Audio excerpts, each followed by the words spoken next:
Magkahiwalay na pagnanakaw ng tricycle ang naiulat sa ilang lugar sa Pangasinan. Sa Binalona na huli cam ang pagtangay sa isang tricycle sa Barangay Poblasyon. Nakaparada lang sa tapat ng bahay ng may-ari ang tricycle ng tangayin ng tatlong hindi pa nakikilalang lalaki. Ayon sa kapatid, yun pa man din ang pinagkakakitaan ng may-ari. Nakaparada rin sa tapat ng bahay ng nakawin ang isang tricycle sa bayan naman ng Lawak. Bukod sa mga naturang insidente, may iniimbestigahan ding nakawan ng tricycle sa Alaminos at sa Lingayen.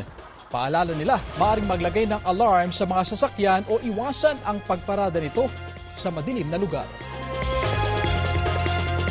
Kapuso, alamin ang maiinit na balita. Bisitahin at mag-subscribe sa GMA Integrated News sa YouTube. Sa mga kapuso abroad, samahan nyo kami sa GMA Pinoy TV at sa www.gmanews.tv.